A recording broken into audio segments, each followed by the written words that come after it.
कृष्ण जी के बड़े भाई बलराम जी का आज प्राकट्य है। तो भगवान के आने से पहले बलराम जी आते हैं। तभी जन्माष्टमी आने वाली है, कब? 16 अगस्त को। तो उससे पहले बलराम जी आकर के चेक करने के लिए आते हैं कि सब कुछ तैयारी ठीक से चल रहा है कि नहीं चल रहा है। इंस्पेक्शन पे आते हैं ना। तो हमारी तैयारी कैसे चल रही है, ठीक से सब वॉलंटियर्स रेडी हैं कि नहीं है, सजावट ठीक हो रहा है कि नहीं हो रहा है। तो इंस्पेक्शन करने के लिए आते हैं बलराम जी। तो जैसा कि स्पयार में हमने आज पढ़ा, पूर्ण पुरुषोत्तम भगवान कृष्ण समस्त अवतारों के स्रोत हैं। भगवान उनके द्वितीय शरीर हैं। ये दोनों एक ही रूप हैं, केवल उनके शरीर में अंतर है। भगवान बलराम कृष्ण के प्रथम विस्तार है और कृष्ण की दिव्य लीलाओं में सहायक होते हैं। फर्स्ट एक्सपेंशन है। भगवान अपना विस्तार करते हैं तो दाहिने तरफ से विस्तार करते हैं तो बलराम जी आते हैं, और बाएं तरफ से विस्तार करते हैं तो राधा रानी आती है ना। आप देखेंगे बलराम जी हमेशा भगवान के दाहिने तरफ खड़े रहते हैं। कई बार कन्फ्यूजन होता है ना कि गौड़ निताई में गौरांग महाप्रभु कौन है, नित्यानंद प्रभु कौन है, क्योंकि दोनों का पोज तो एक जैसा ही है, बिल्कुल सिमेट्रिकल है। तो लोग कंफ्यूज हो जाते हैं। तो फिर कैसे देखना है कि गौरांग महाप्रभु के दाहिने तरफ कौन रहेंगे? नित्यानंद प्रभु। तो कृष्ण बलराम में भी कृष्ण के दाहिने तरफ कौन रहेंगे? बलराम जी। और राधा रानी कहाँ रहेंगी? राधा रानी हमेशा बाएं तरफ रहेंगी। तो from right side Balram comes, from left side Radha Rani आती है। तो दोनों भगवान की लीलाओं में भगवान को आनंद देने के लिए आते हैं। एक आह्लादनी शक्ति है और एक चित्त शक्ति है। तो बलराम जी भगवान के प्रथम विस्तार हैं, और प्रभुपाद जी कहते हैं क्या कि इनमें ज़्यादा अंतर नहीं है, भिन्न मात्र का है। सिर्फ काया में थोड़ा अंतर है, वो ब्लैकिश है और ये गोरे हैं। ये वाइटिश है, वो ब्लैकिश है।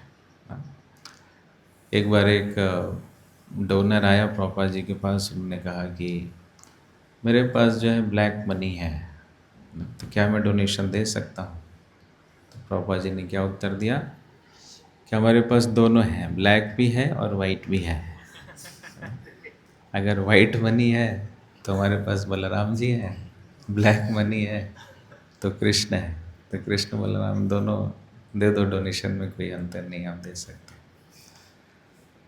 तो इस प्रकार से भगवान जो है अपना एक्सपेंशन करते हैं, किस लिए? लीला का आस्वादन करने के लिए, लीला का रस लेने के लिए।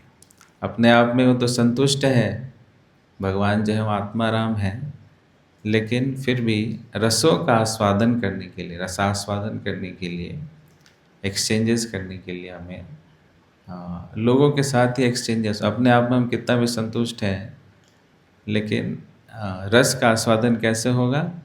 जब सामने कोई व्यक्ति होता है। इसलिए भगवान अपना विस्तार करते हैं बलराम जी के रूप में, और इधर अपने वाम भाव से राधा रानी के रूप में। और फिर बलराम जी क्या करते हैं कि भगवान की जितनी भी लीलाएं हैं, सभी लीलाओं में भगवान का सहयोग करते हैं। तो कृष्ण जो है वह भगवान है, स्वयं भगवान, सेव्य भगवान। और बलराम जी क्या है? सेवक भगवान, सर्वाइटर गॉड। सेवाओं में हम देखेंगे जहाँ भी सेवा है वहाँ पे बलराम जी से ही सेवा आती है। जितने भी प्रकार के रस हैं, सभी रसों में बलराम जी जो हैं वो भगवान की सेवा करते हैं।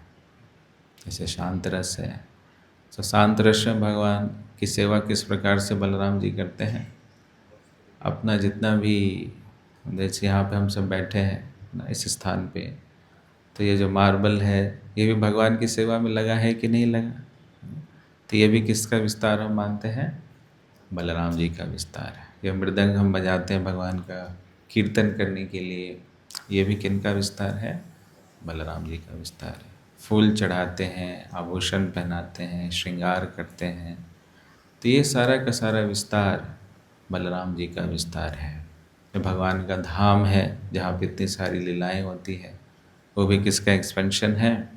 वो भी बलराम जी का एक्सपेंशन। तो इस प्रकार से बलराम जी शांत रस में अपना विस्तार करके भगवान की लीलाओं में सहायता करते हैं। उसके बाद है दास रस। दास रस में भगवान की सेवा करते हैं। किस प्रकार से? गुरु के रूप में। बलराम जी जो हैं वह आदि गुरु हैं, आदि गुरु। और गुरु हमेशा अपने आप को क्या बोलता है? कि मैं भगवान का सेवक हूँ। वो कभी अपने आप को भगवान नहीं बोलता है। यही असली गुरु की पहचान है कि जो गुरु बोले कि मैं भगवान हूँ, तो उस गुरु को क्या समझना चाहिए? ये ढोंगी गुरु है। एक बार प्रभुपाद जी एक फ्लाइट में जा रहे थे, तो उनके साथ में एक मायावादी गुरु जी थे। तो प्रभुपाद जी में और उसमें थोड़ी बहस होने लगी। तो उसने कहा कि मैं भगवान हूँ, वही प्रभुपाद जी को कह रहा है मैं भगवान हूँ, है ना? किसी और को कहता तो बात अलग थी।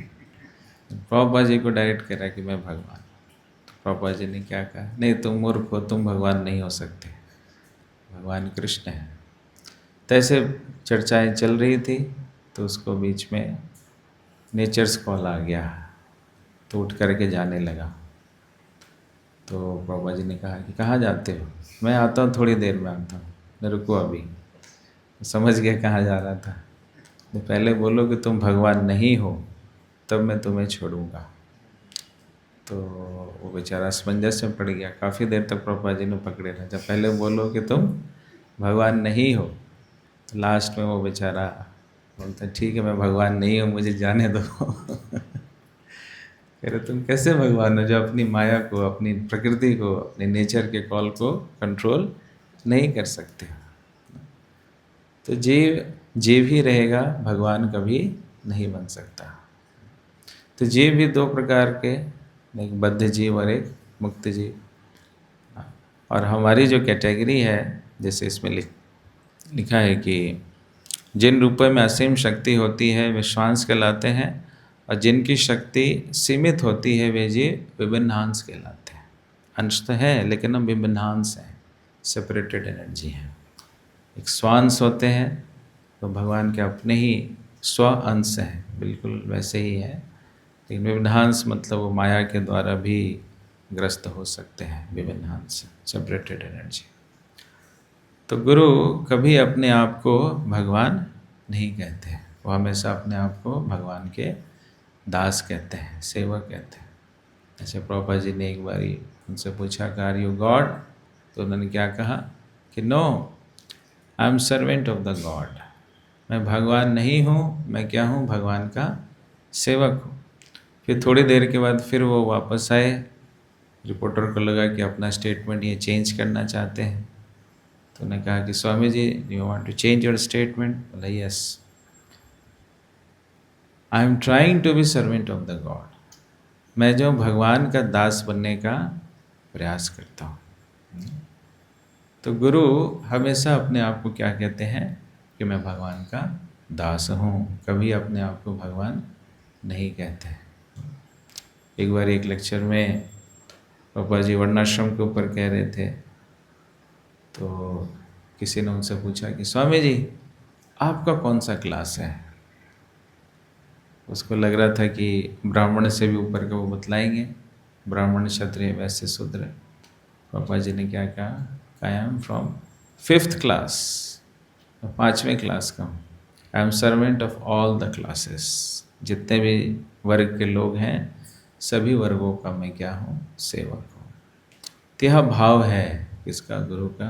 क्यों? क्योंकि यह भाव है किसका? बलराम जी का। तो बलराम जी जो हैं वो आदि गुरु के रूप में भगवान की दास भाव में सेवा करते हैं। इसलिए हम सब बलराम जी के अनुगत होकर के भगवान की सेवा करते हैं। तो हमारा जो मूल भाव है भगवान की सेवा करने का क्या, वो दास भाव ही रहता है।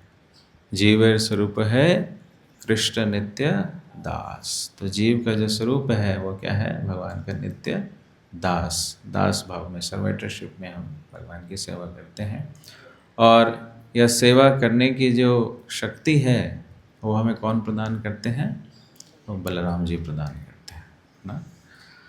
तो बलराम जी के जो है वो अलग अलग नाम हैं, जिसमें से एक नाम है क्या, बलराम, बलदेव, संकर्षण, दाऊ जी के भैया कृष्ण कन्हैया, कृष्ण जी के बड़े भाई, उनको दाऊ जी भी कहते हैं।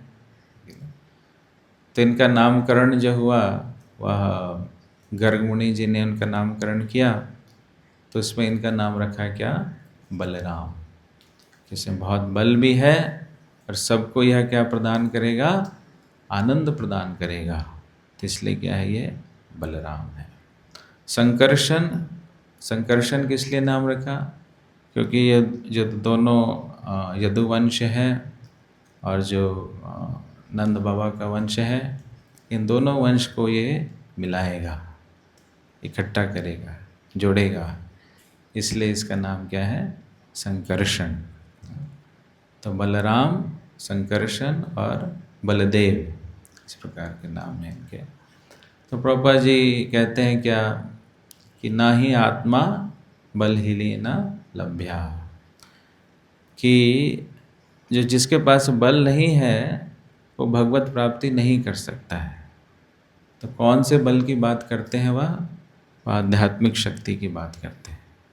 तो जिसके पास आध्यात्मिक शक्ति नहीं है वो भगवत प्राप्ति नहीं कर सकता। तो भगवत प्राप्ति करने के लिए हमें कौन सा बल चाहिए, आध्यात्मिक बल चाहिए, स्ट्रेंथ चाहिए। भौतिक बल है लेकिन आध्यात्मिक शक्ति नहीं है तो हम भक्ति नहीं कर सकते। मान लीजिए माला है, माला हम उठा सकते हैं लेकिन माला के अंदर हाथ डालने के लिए शक्ति चाहिए, नहीं। माला, झोली माला हम घंटों घंटों अपने गले में टांग सकते हैं, फिजिकल स्ट्रेंथ है, लेकिन उसको बीड बैग के अंदर हाथ जाना और बीड बैग के अंदर हाथ जा कर के हरे कृष्ण कृष्ण कृष्ण हरे हरे, हरे राम राम राम हरे, ये जो नाम जप करने की जो शक्ति है वो किससे आती है, बलराम जी से। नाम जप करने में शक्ति चाहिए कि नहीं चाहिए, इतना आसान नहीं होता। बाकी कार्य आप किसी से कितना भी करवा सकते हैं, लेकिन हरि नाम करवाने के लिए नानी याद आ जाती है, बोलते हैं ना, नानी याद आएगी। वो जो माला करता ही नहीं, कितना भी बोलो माला करता ही नहीं, क्योंकि उसके अंदर अभी कौन सा स्ट्रेंथ नहीं है, स्पिरिचुअल स्ट्रेंथ नहीं है, आध्यात्मिक शक्ति नहीं है। तो हरि नाम का जप करने में शक्ति चाहिए, सेवा करने के लिए शक्ति चाहिए। तो यह सेवा करने की जो शक्ति है या डिवोशनल एक्टिविटीज़ को जो करने की जो शक्ति है वो हमें बलराम जी प्रदान करते हैं। और जब हम आध्यात्मिक गतिविधियों को करते हैं तो उससे जो हमें आनंद मिलता है, ब्लिस मिलता है ना। सब अच्छे से ध्यानपूर्वक जप करोगे, हरे कृष्ण कृष्ण कृष्ण हरे हरे, हरे राम राम राम हरे हरे, सब ध्यानपूर्वक जप करते हैं तो आनंद भी मिलता है।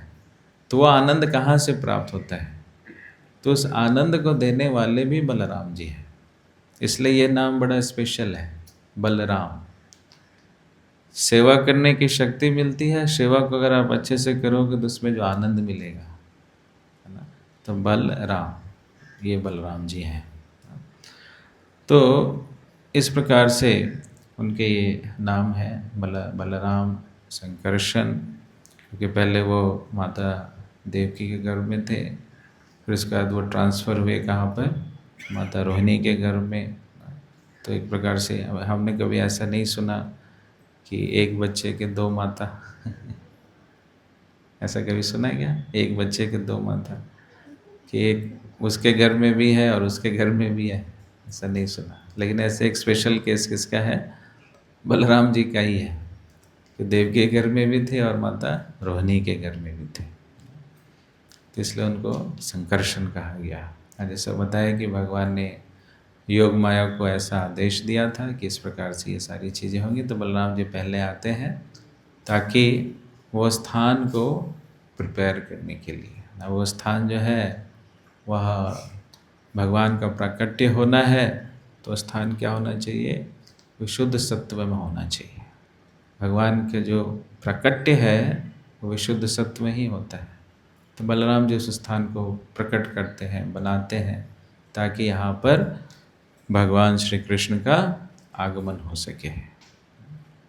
इस प्रकार से बलराम जी शांत भाव में, दास्य भाव में और फिर वात्सल्य साख्य भाव में भी सेवा करते हैं। एक सखा के रूप में है, उनके साथ हैं। तो भगवान के साथ जितनी भी गोचारण लीला है उसमें साथ में जाते हैं, उनके साथ खेलते हैं। और जैसे दामोदर लीला हुई, तो दामोदर लीला में हम क्या देखते हैं कि जब भगवान श्री कृष्ण को माता यशोदा ने बांधा था, तो उस समय वहाँ पे बलराम जी उपस्थित नहीं थे। बलराम जी को बाद में पता चला कि भैया जो है, कृष्ण जो है वो क्या हो चुका है, बंध चुका है। तो फिर वो आते हैं और कृष्ण जो है वो रोना शुरू कर देते हैं। किसको देख करके? बलराम जी को देख करके, कि देखो भैया क्या हो गया, माता यशोदा ने बांध दिया मुझे। तो बलराम जी कहते हैं मैंने तुम्हें मना किया था ना, इस तरह से उडंड उडंड करता रहता है। मक्खन खाना है तो खा ले, ये घर घर जा कर के चोरी करता है, मक्खन चुराता है, ये ठीक नहीं है।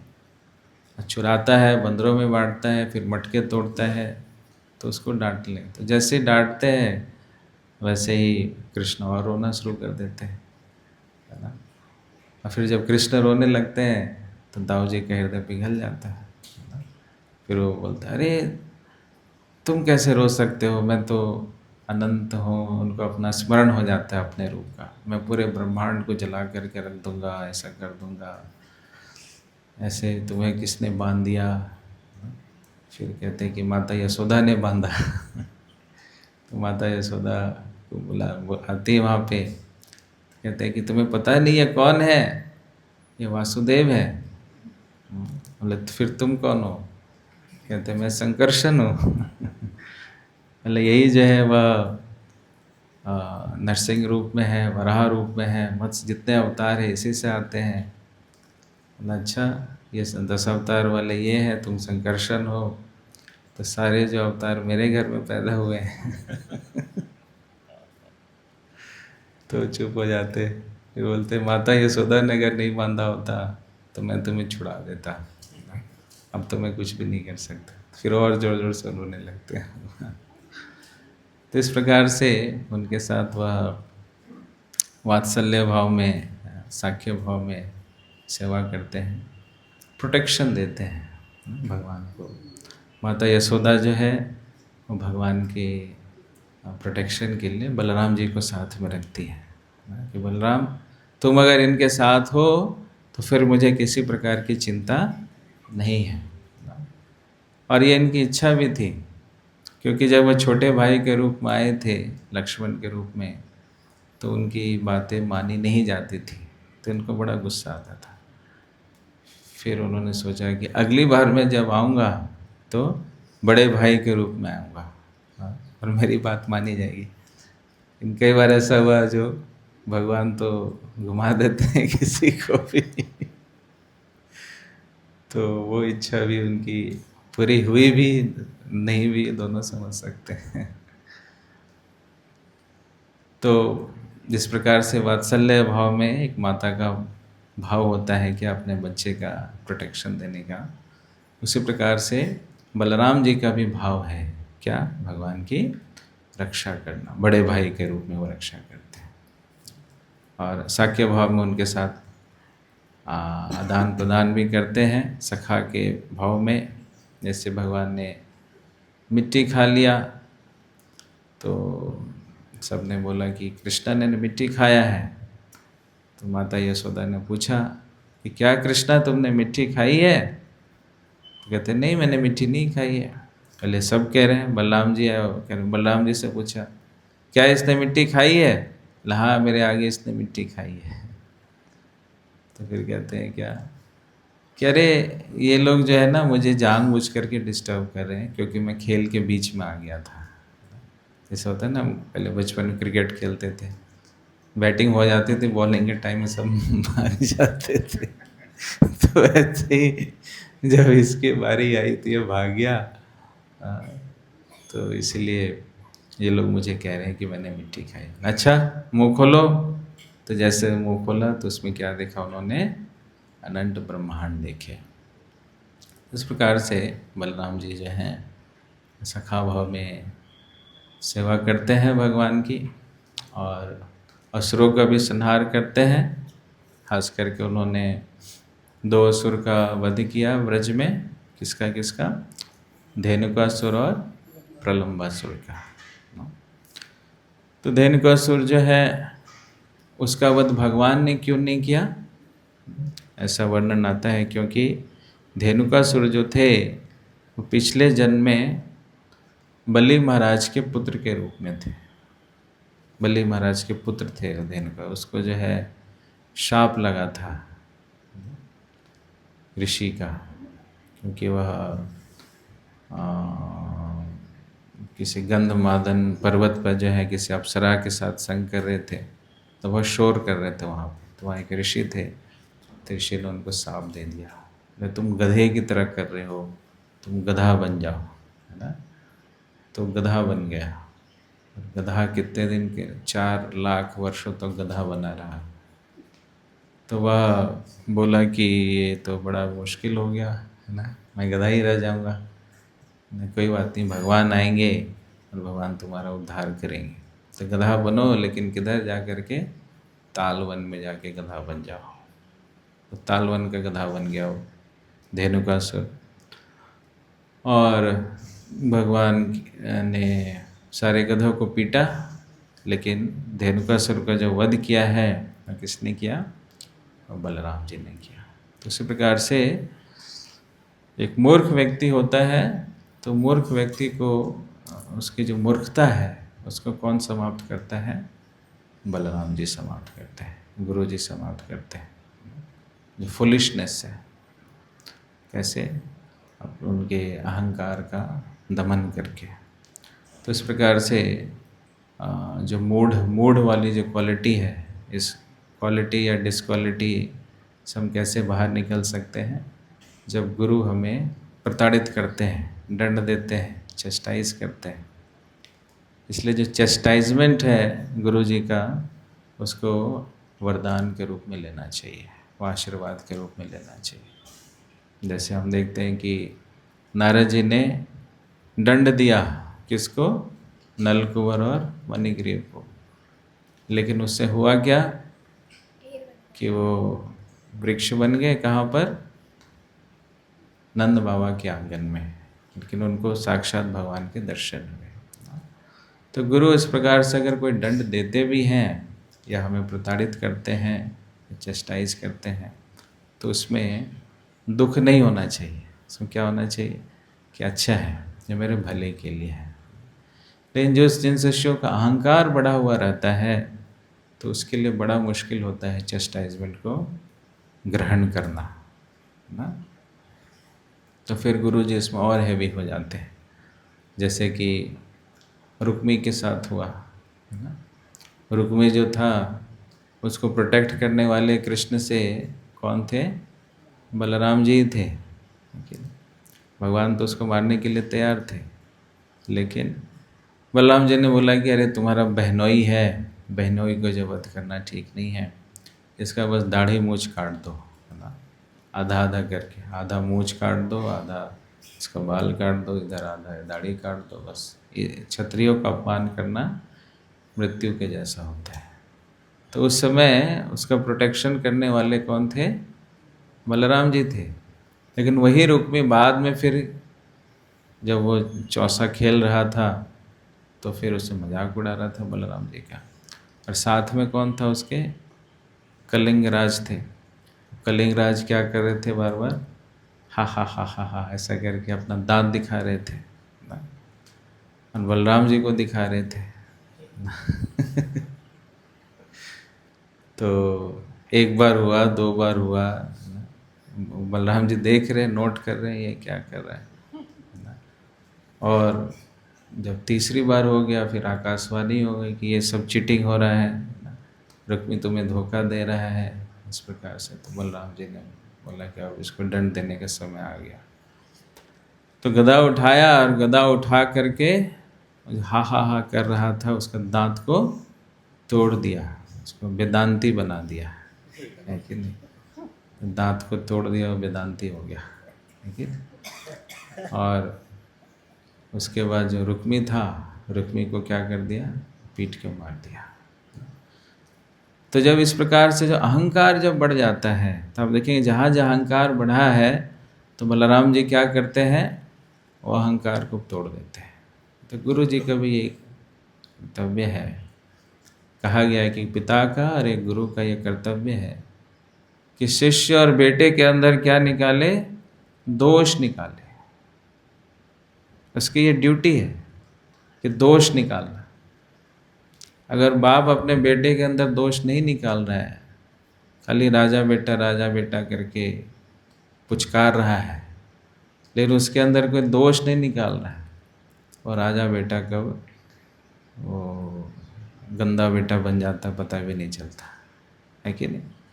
इसलिए दोष निकालना का कार्य जो है वो किसका है, एक पिता का और एक गुरु का।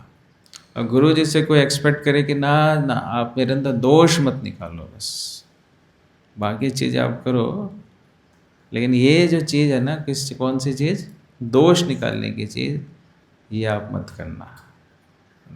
ये तो वैसे ही हो गया जैसे कोई सर्जन है, सर्जन का आपने बोला आप सब कुछ करो लेकिन मेरा सर्जरी मत करना।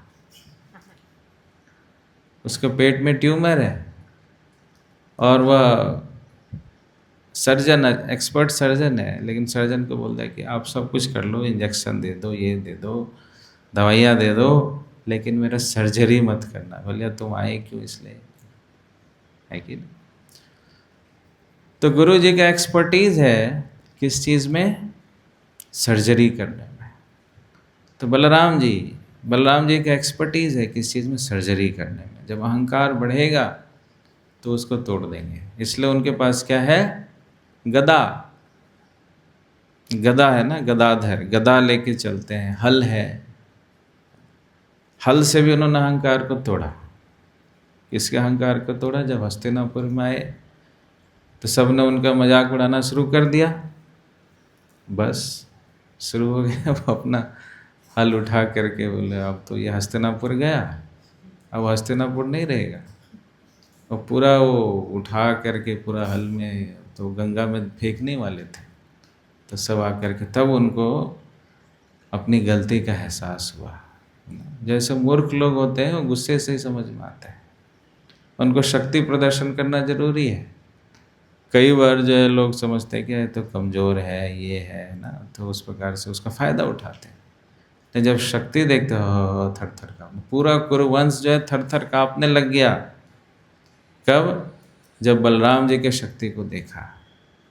बलराम जी का मजाक उड़ा रहे हैं इधर उधर किसी का मजाक उड़ाते तो बात अलग थी, बलराम जी का मजाक उड़ाओ, देखो क्या होता है।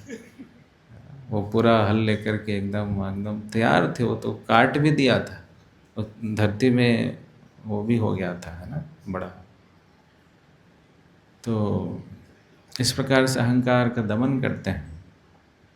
यमुना जी को, क्योंकि कृष्ण की अपनी गोपियां हैं और बलराम जी की अपनी गोपियां हैं, तो बलराम जी भी रासलीला करते हैं। तो रासलीला में उन्होंने यमुना जी को निवेदन किया कि आप भी इसमें हमारा सहयोग कीजिए। यमुना जी ने मना कर दिया। तो फिर बोले देखो, मना करो, देखो इसका परिणाम क्या होता है। फिर यमुना जी को कितने सारे धाराओं में उन्होंने बांट दिया। तो एक प्रकार से दिख सकता है कि इतना गुस्सा है बलराम जी के अंदर, लेकिन गुस्सा क्या है, वो कृपा है। यमुना जी के इतने ट्रिब्यूटरीज हो गए तो पूरे ब्रज में यमुना के अलग अलग स्थानों पे हम यमुना जी में स्नान कर सकते हैं, उनका दर्शन कर सकते हैं। तो उनके इस एंगर से यमुना जी का और अच्छा रूप हमें ब्रज में प्राप्त होता है ना। इसी प्रकार से हम देखते हैं कि रोमहर्षण, उस सभा में बलराम जी गए और रोमहर्षण क्या था, व्यास गद्दी पर बैठ करके कथा ही कर रहा होगा। लेकिन जब बलराम जी वहाँ पे पहुँचे तो उसके अंदर कोई बदलाव नहीं आया, वो एज इट इज रहा। तब जो कथा कर रहे हैं, किसकी कथा कर रहे हैं? भगवान की कथा कर रहे हैं। वेदेश्च सर्वैर अहमेव विद्या। जब साक्षात वहाँ पे जब बलराम जी उपस्थित हैं तो व्यास गद्दी में जो भी बैठा है उसका क्या कर्तव्य है कि उठ करके उनको प्रणाम करे, लेकिन वो बैठा रहा। बलराम जी को गुस्सा आ गया और गुस्से में उन्होंने कहा ये मूर्ख व्यक्ति है ना, इसको व्यास गद्दी पे बैठने का कोई योग्यता नहीं है। व्यास गद्दी पे किसको ऐसे नहीं बिठा देना चाहिए। वॉक्स पपोली के आधार पे हाँ जी इसको भी बिठा दो, इसको बिठा दो। व्यास गद्दी पे बैठने के लिए कुछ योग्यताएं चाहिए।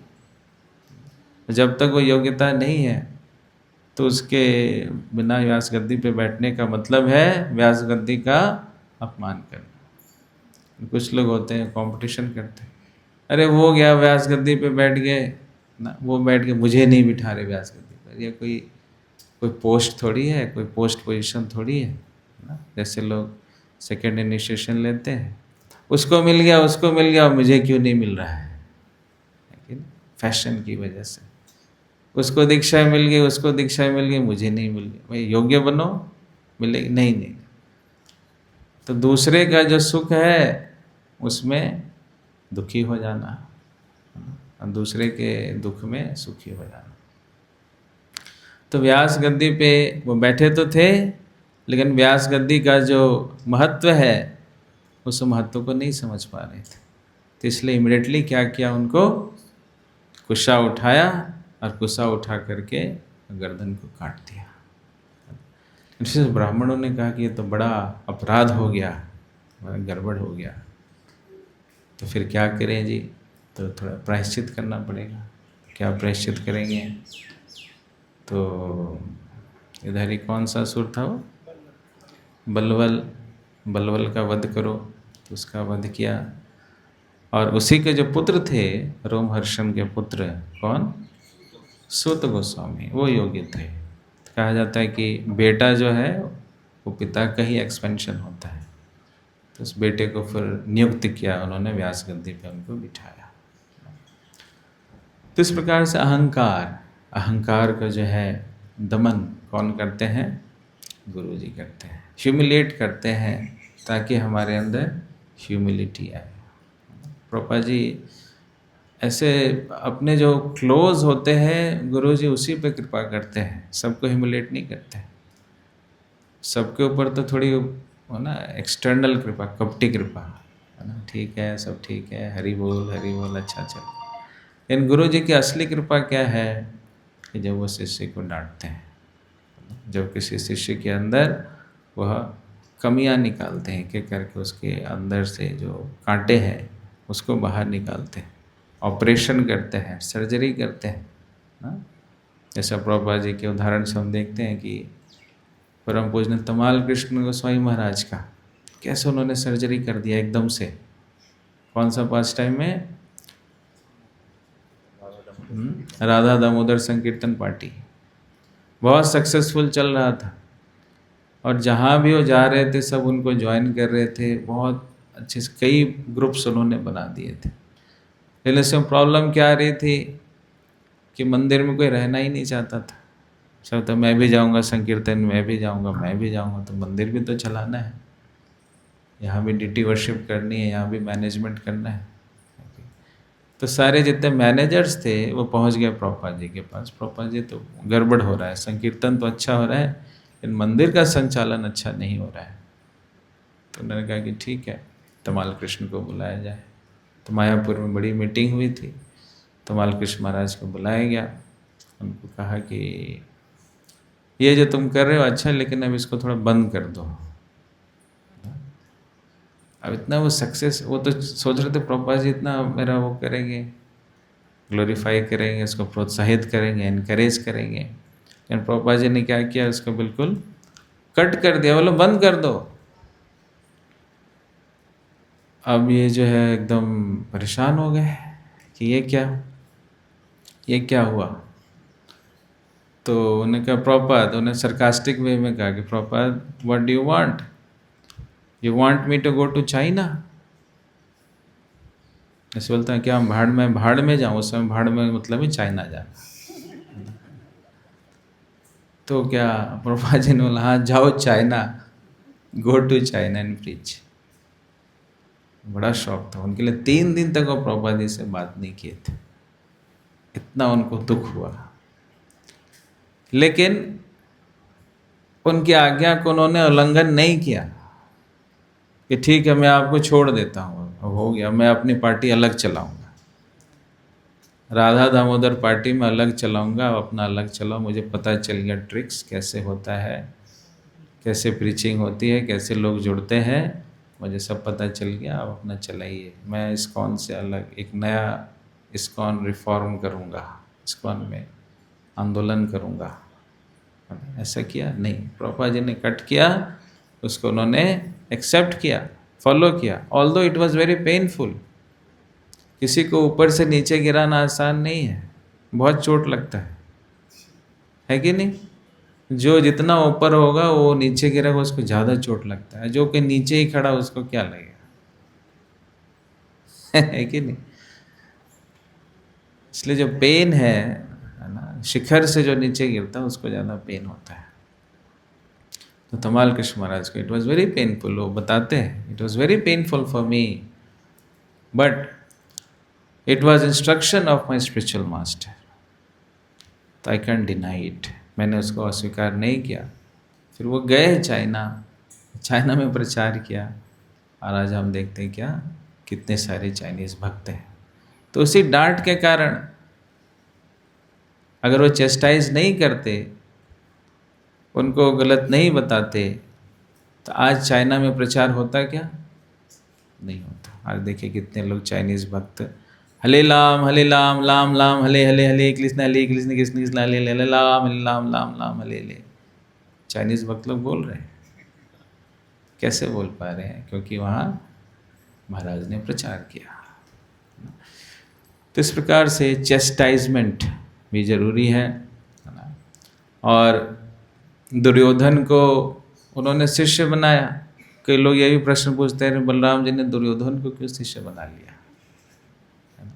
भीम के तरफ कौन थे? कृष्ण, और इधर दुर्योधन के तरफ कौन है? बलराम। भीम के पक्ष में कृष्ण है और दुर्योधन के पक्ष में बलराम जी। अगर बलराम जी नहीं सिखाते दुर्योधन को तो फिर दुर्योधन नहीं सीख पाता। कलाबाजी में एक्सपर्ट था ना, स्किलफुल था, तो कलाबाजी किसने सिखाया उसको? बलराम जी ने सिखाया। भीम के पास ताकत था, 10,000 हाथी का बहुत ताकत से ही वो कंट्रोल कर लेता था, लेकिन ये कलाबाज था दुर्योधन, तो कलाबाजी से ताकत को कंट्रोल कर लेता था। तो बलराम जी ने क्यों पक्ष लिया दुर्योधन का? तो इसमें भी आता है, हमारे आचार्य लोग बताते हैं कि बलराम जी इस लीला में आस्वादन प्रदान करने के लिए कुछ तो होना चाहिए ना, रस है ना, अपोजिंग एलिमेंट में तो थोड़ा स्ट्रांग होना चाहिए। तो उसको कौन करेगा सहायता? जैसे भगवान से हिरण्याक्ष है, हिरण्यकश्यपु है, ये लोग कोई साधारण व्यक्ति थोड़ी है, ये लोग भी भगवान के पार्षद ही हैं, तभी तो भगवान नरसिंह देव से लड़ पाए। और ऐसे चींटी जैसे आ जाता कोई, यहाँ मैं तुमसे लड़ना चाहता हूँ, तो ऐसे उड़ा देंगे, है कि नहीं।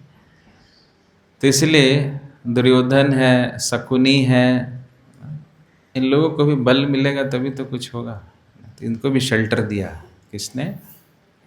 बलराम जी ने। तो गुरु जो होते हैं वो किसी प्रकार का पक्षपात नहीं करते। ये एक लेसन हम सीखते हैं कि गुरु के समक्ष कोई भी अगर आ जाए, कैसा भी व्यक्ति है, अयोग्य से अयोग्य व्यक्ति है, वह भी अगर गुरु के शरणागत होता है तो गुरु जी उनको मना नहीं करते, ठीक है आ जाओ, शेल्टर में आ जाओ। ये तो गुरु का कर्तव्य है। अयोग्यता से उसको योग्य बनाना, मूर्खता से उसको ज्ञान में स्थित करना, उसके बंजर हृदय में भक्ति के वातावरण को अनुकूल करना। तो बलराम जी के पास जो है, और दूसरा क्या चीज़ है, हल, इसलिए वो क्या है, हलायुध या फिर हलधर। तो हल का कार्य क्या होता है, जैसे आजकल ट्रैक्टर हो गया है, पहले तो लोग हल से ही चलाते थे, खेती करते थे। तो उस स्थान को जो है वो योग्य बनाना, ताकि उसमें जो भक्ति लता बीज है वह अच्छे से प्रस्फुटित हो सके। मान लो कितना भी अच्छा बीज है, लेकिन वह जमीन जो है वह बंजर है, तो क्या कभी वहाँ पर कोई प्लांट आ सकेगा, कोई उपजाऊ हो सकता है? नहीं। इसलिए सबसे पहला कार्य है वो क्या किया जाता है, जमीन को तैयार किया जाता है। जमीन तैयार करते हैं, फिर उसमें बीज बोते हैं, तब जा कर के वह प्रस्फुटित होता है। उसी प्रकार से भक्ति लता का जो बीज है प्रमाणिक गुरु देते, लेकिन यही तैयारी नहीं है तो नहीं हो पाता। तो इसलिए हमें गुरु का आशीर्वाद चाहिए, गुरु का आशीर्वाद, बलराम जी की कृपा, ताकि ये जो बंजर जमीन है वो बंजर क्या जमीन हो सके, बलराम जी उसमें हल चलाएं और हल चला करके उस जमीन को उपजाऊ बनाएं। क्योंकि यह बीज हम सबके अंदर है। नित्य सिद्ध कृष्ण प्रेम साधक बुनाए, श्रवण आदि शुद्ध चित्त करे उदय। लेकिन उसको एक्टिवेट कौन करेगा? एक्टिवेशन भी तो चाहिए। मोबाइल कितना अच्छा भी है, लेकिन उसको एक्टिवेट करना पड़ता है ना, सिम कार्ड डालना पड़ता है या उसको चार्ज करना पड़ता है, तभी तो मोबाइल चलता है।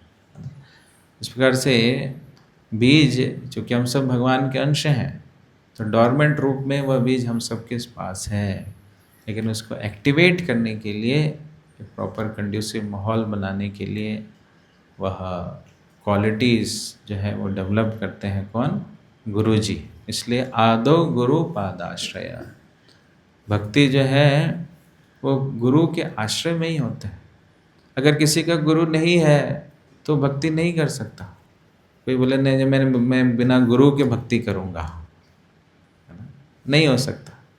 64 अंगों में सबसे पहला अंग यही दे दिया, आदो गुरु पादाश्रय, कि गुरु के निरीक्षण में, गुरु के संरक्षण में ही भगवान की भक्ति हो सकती है। और उसी से हमारे अंदर का जो भोग का जो वृत्ति है वो बाहर निकलेगा, है ना, नहीं तो नहीं निकलता। जैसे बलराम जी ने द्विद नाम के था ना, वो बानर था, बहुत डिस्टर्ब कर रहा था, उसके अंदर कितनी भोग की वृत्ति थी, वो सारी गोपियों को अपने अंडर कर लिया, है ना। तो द्वैत क्या रिप्रेजेंट करता है? हमारे अंदर जो भोग की वृत्ति है, कामों की इच्छाएं हैं, लस्टी डिज़ायर्स है। तो बलराम जी ने द्वैत का वध कर दिया। तो इस प्रकार से जो कामिक इच्छा है, मूर्खताएं हैं और तरह तरह की जो वासनाएं हैं, अनर्थ हैं, ये सब बलराम जी के हल से, बलराम जी की गदा से ही ये समाप्त होगा, और तभी हम भगवान की भक्ति कर सकते हैं। तो आज हम बलराम जी से प्रार्थना कर सकते हैं कि हमारे अंदर इस प्रकार की इच्छाएं समाप्त हो और गुरु के आश्रय में और अपने निर्भरता को बढ़ाएं, ना, इंडिपेंडेंसी को कम करें और डिपेंडेंसी। जितना हम आश्रित होते हैं उतनी हमारी भक्ति अच्छी होती है। जितना इंडिपेंडेंट होते हैं, मन का मौजी माया का फौजी, मनवाजी जो होगा वो कभी भगवान की भक्ति नहीं कर सकता। इसलिए आश्रित होकर के गुरु के संरक्षण में बलराम जी की कृपा को हम प्राप्त करते, उस समय बल मिलता है। बल से हम आध्यात्मिक गतिविधियों को अच्छे से कर सकते हैं और इन वासनाओं से, इन अनर्थों से बाहर निकलने की शक्ति मिलती है ना। तो यह हम आज प्रार्थना कर सकते हैं। बोलो श्री कृष्ण बलराम की जय। किसी कोई प्रश्न है?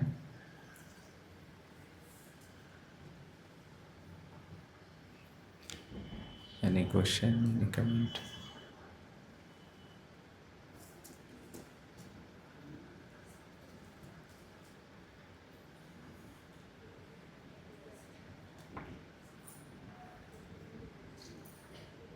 Yes, any comment? क्या समझ आया, कौन बताएगा? You should learn how to give comment also. Reflection, this is called reflection. After any class, we should learn this art of giving reflection also. Otherwise, what it will sound? ठीक है, हो गया, time हो गया, time up, प्रसाद का time. ऐसा प्रसाद भी नहीं। तो जी वो पॉइंट बहुत इंस्पायरिंग था जो आपने बताया कि जो हमारे अंदर लस्ट है तो गुरु के इंस्ट्रक्शंस को पालन करेंगे, तो क्योंकि बलराम जी गुरु को रिप्रेजेंट करते हैं और एक लस्ट का रिप्रेजेंटेटिव जो डीमन था उसको बलराम जी ने वध किया, उसी प्रकार से जो हमारे हृदय में है और गुरु के इंस्ट्रक्शंस को फॉलो करेंगे तो वो जो ग्रॉस लस्ट है वो जा सकता है। तो इसका एक उदाहरण भी आता है किनका, लीलामृत में, गिरिराज महाराज का ना।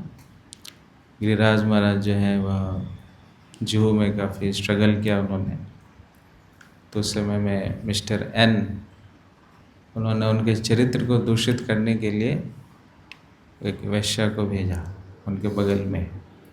एक बस में जा रहे थे, उनके साथ वो पूरे प्लान करके आई थी किसी तरह से इसको शेड्यूस करके, और फिर इस्कॉन वालों को बदनाम कर देंगे कि ये इस्कॉन वाले ऐसे ही होते हैं, है ना। ये ऊपर से राम राम, मुंह में छुरी, ऐसा है, मुंह में राम राम, बगल में छुरी करते हैं। तो उसी प्लान में उन्होंने उसको भेजा। अब वो कर भी रही थी, टच कर रही थी इस प्रकार से। तो गिरिराज महाराज कहते हैं कि इनिशियली थोड़ा मैं टेम्प्ट हुआ, लेकिन बाद में मुझे किसका स्मरण हुआ? प्रभुपाद जी का स्मरण हो गया। और फिर जैसे प्रभुपाद जी का स्मरण हुआ, वैसे ही मैं इस टेम्पटेशन से बाहर आया और वहाँ से उठ के चला गया। तो ये जो टेम्पटेशंस हैं, आखिरकार वही हमारे सबसे बड़े दुश्मन हैं, टेम्पटेशंस। बद्धजीव फंसता है कहाँ पर? इन टेम्पटेशंस में ही फंसता है। अल्यूरिंग होता है, अट्रैक्टिंग होता है, वो टेम्प्ट कर जाता है और फिर वो उसका पतन हो जाता है ना। तो इन टेम्पटेशन से बाहर निकलने की जो शक्ति है वो कौन देते हैं? गुरु जी देते हैं। अगर गुरु जी का स्मरण होता है, गुरु जी का हम ध्यान करते हैं, गुरु जी से कनेक्टेड फील करते हैं, तो इन टेम्पटेशन से बहुत आसानी से हम बाहर निकल सकते हैं। अन्यथा मुश्किल है, इट्स इम्पॉसिबल। बड़े से बड़े लोग जो हैं वो नहीं कंट्रोल कर पाते हैं, तो हम क्या कर पाएंगे? बड़े बड़े योगी, तपस्वी, it's very difficult, it's not so easy. But by the mercy of guru, the mercy of Balram ji, we can get rid of this temptation also. Okay. Hare Krishna प्रभु जी। जी, आपने जो हल के बारे में बताया कि बलराम जी जो है वो प्रिपेयर करते हैं हमारे भीतर, क्योंकि हमारी बंजर ज़मीन में कुछ नहीं हो पाएगा, तो उससे क्या है कि हमारी जो ताकि उसमें भक्ति रूपा बीज जो है वो एक तरह से फूले, तो उसके लिए बलराम जी प्रिपेयर वो करते हैं। तो